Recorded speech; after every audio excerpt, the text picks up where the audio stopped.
Day 1 of 10 of the soccer challenge. Who started that? I don't know. Dumbest trade in women's professional soccer history. And I have merchandise now. National Women's Soccer League announces return with a 25-game tournament. Bunch of universities making cuts as of today. And I think that's it. I don't know. But I got to do this on a one-take podcast.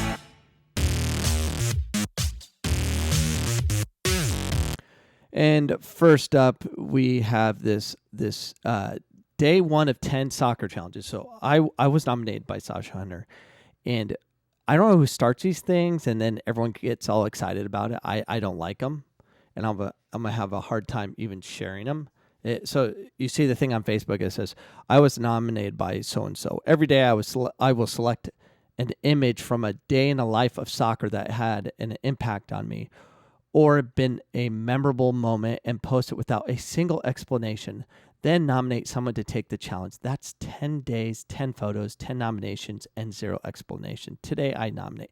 No, I will not.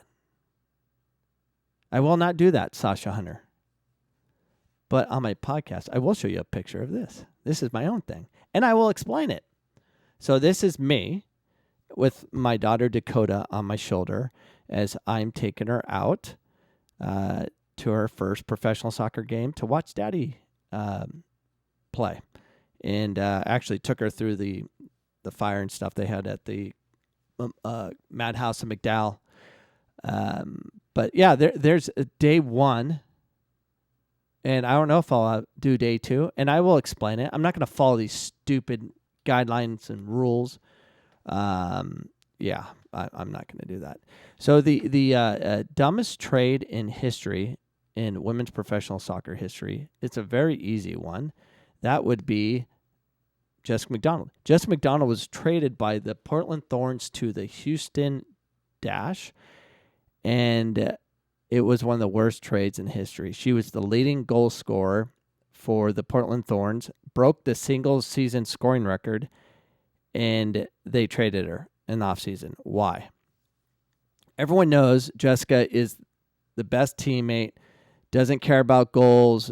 She just wants her team to be successful. She's always leading the team in assists. She does everything possible to make sure the team wins. And she's, that scrappy player that puts all the balls away in the 6-yard box. She's made them pay repeatedly. I don't know how many goals she scored on the Thorns, but game-winning assists, game-winning goals, knock them out of playoffs, winning championships ever since she was traded.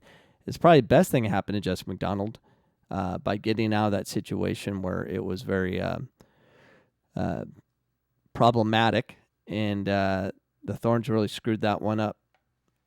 So that's my opinion, and that opinion is fact. I have merchandise now. So you can actually go to coachcameron.com and go to the store, and trying to figure out how to access the store. But you can get socks. What are those? Leggings, T-shirts, many colors, mugs. You can get any of this stuff. So if you want to help contribute to this podcast and you want me to exist, because this podcast costs me way too much money, you can buy merchandise at coachcameron.com. Go to the store and get it today. All right, ordered all my stuff today, and I'll have it coming in hopefully soon. So anyways, help me out, and I'll help you out by providing better content. The Women's Professional Soccer League, finally, as I begged to please be first, they're going to be first. This is from CBS, from the Boston Network. The National Women's Soccer League will become the first U.S. sports league to resume play in 2020. They had to do this, by the way. They had to be first. They had to take the risk, and that's how you get paid more. We're all going to pay attention to this. It's very important. They're announcing it's planned for the new season on Wednesday, which is today. That new season will be in form of a 25-game tournament for the Challenge Cup. The tournament is set to get underway on June 27th with all 9 NWSL teams playing 4 games to determine seeding. The top 8 teams will then advance to the quarterfinal knockout round. As our country begins to safely reopen and adjust. And now, okay, so there's a lot of stuff going on about Scottsdale, Arizona, where they have all this video of people going crazy, and I guess Floyd Mayweather was there, throwing money out or whatever, and everyone's throwing a fit. Oh, how dare they not keep social distancing and all this stuff? Emily, do we want to know if this virus is real or not? Or don't we want to know if it's going to spread like everyone thinks it's going to spread and kill us all? What better way to find out by letting a bunch of young people go nuts in Scottsdale to be our guinea pigs? Stop complaining. Let them do it. Oh, they're going to affect me. No, they're not. Just wear your mask, right? It'll protect you. Even though we know it doesn't protect you, but they say it does. But then sometimes they say it doesn't. Doctors are conflicted. Fauci gives us this different information every day. It's like, oh, masks cannot help you. It's only like that N95 mask that really can help, and it still doesn't prevent every droplet because it only can stop a certain amount of droplets. We're given so much misinformation from our government and our media. What do they expect? Yeah, they're going to go nuts. There is no social distancing. Let's see what happens. Let's see what happens. And then we'll know.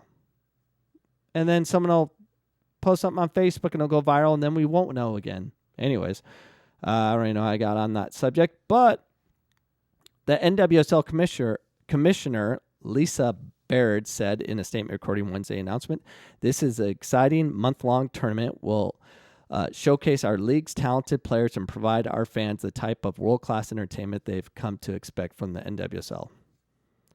Well, it goes on to say, no fans will be allowed at any of the games. Why? Why can't we go? None? Zero? This is overkill. Let us in. And you can't. It's so frustrating. Can we just go in and wear masks? Because the masks are going to save us, right? Or wait, the masks don't help. I don't know. No one knows. I don't know why. Why can't we go with masks and gloves? We'll put gloves and mask on to go watch the games. No fans will be allowed at the games, with the league implementing COVID-19 testing measures. By the way, these testing measures are guesses. They don't know what they're doing because this is new to everybody. Those traveling to Utah will be tested weekly during the preseason, with another test required 48 hours before the day of travel to Utah. If a player or staff member tests positive, they will be immediately isolated from the team and placed into quarantine in their own living quarters. No details about testing about tournament. Tournament will be released other than it'll be consistent testing. Whatever. We're going to test them because they're going to infect Utah. Just so frustrating. So, do they got a TV deal? I don't have anything on a TV deal. Where is it? I don't know. So at least they're playing, and hopefully it's on a network, and we can all watch it play. But they're going to play. Don't know how we're going to watch it. Is it Lifetime or something? I don't know. In horrible news, we have a men's soccer team getting cut. So, Appalachian State's dropping men's soccer, tennis, and indoor track and field. They became the second Division I school to discontinue men's soccer program. The school announced the cuts on Tuesday with this immediate effect. Why didn't they cut baseball? I'm wearing my baseball shirt. Why didn't they cut baseball? It's more expensive to run baseball. And the Title IX would keep things together. I know why. Because the baseball coach has good relationships with administration. That's very important. You gotta know people. This is a very difficult day for the entire App family. Director of Athletics Doug Gillen said in a statement, "Our mission is to guide and support our student athletes in their quest for excellence in academic, athletic, and socially." After a careful and long, thoughtful review, we will determine that we will no longer sustain 20 programs offering in a fiscal responsible manner. You were not fiscally smart years leading up to this, by the way. Since the move to FBS, App State has sponsored the most sports in the Sun Belt and among the most in the group of 5. So what you're doing is okay. This will bring us in line with most of our peer institutions. We appreciate everyone who has supported the Mountaineers programs over the years, including current and former coaches. Your legacy is important to us, whatever. The men's soccer program has a storied history in the college soccer landscape. Thompson Usain holds the NCAA Division I men's soccer record for goals in a season, bagging 46 during the 1980 campaign. His 109 goals. No one cares. We don't want to hear all this stuff. We just want to see what measures they're going to take to bring it back. So they're hopeful that this will sustain the rest of them, but more cuts are coming. This is just nuts. NAU. Down the road from us, Phoenix, Arizonans. Protest plan against job cuts at NAU today. A protest is planned today at Flagstaff City Hall over large-scale job cuts and contracts. I hope you're wearing your mask.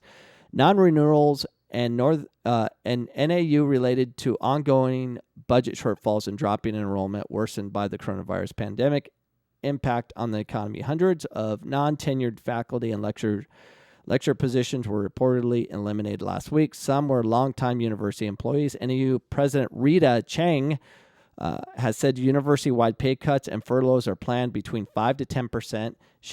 Chang and her executive team will take a 10% cut. Oh, thank you. They're taking a 10% cut. Salary will be reduced for senior administration. She says she's expected contracts to be issued this fall to 95% of faculty. Protest organizers say they want NAU to share exactly how many faculty jobs will be cut and how they arrived at that number.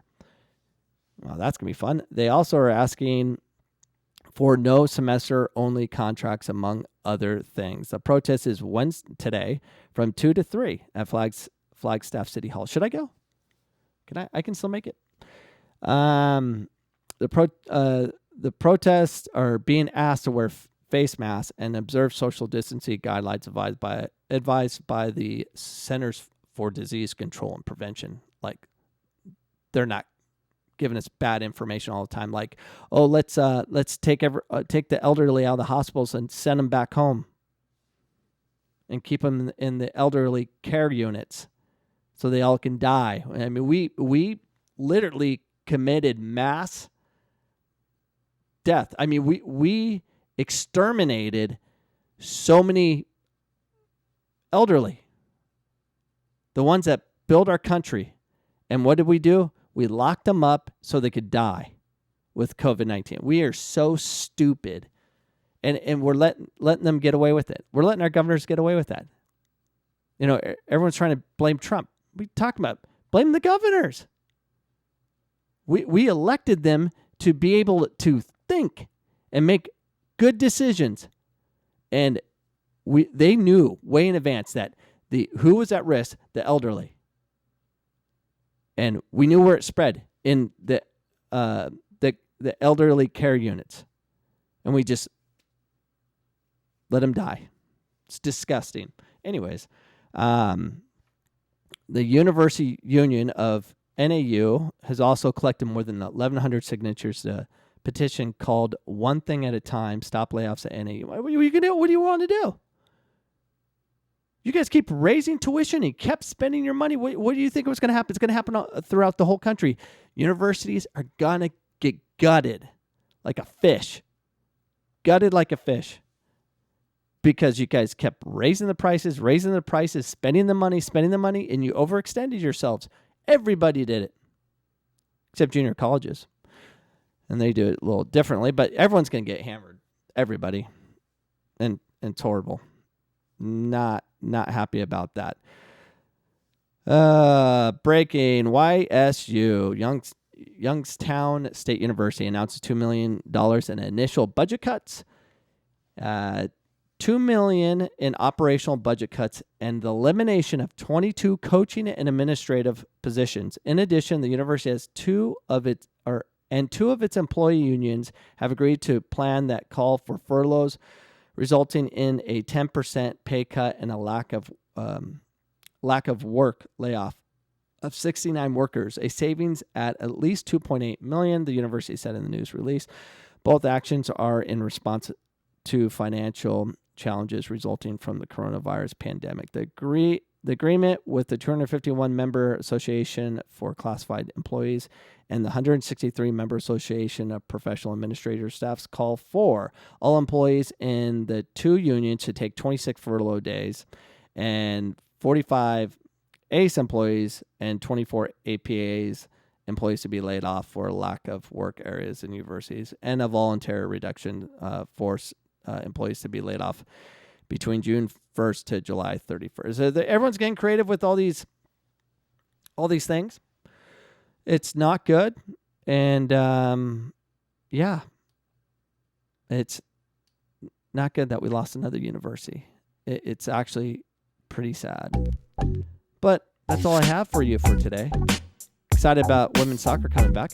But don't forget to go CoachCameron.com. Get your socks. Get your leggings if you like leggings, and your t-shirts or your mug. Buy something. I'm not sending you guys ads or anything except me. Anyways, if you like what you hear on these podcasts I give you every day, 5 days a week, buy a mug. Support my cause of staying alive. Anyways, hope you guys have a blessed day, and we'll see you tomorrow.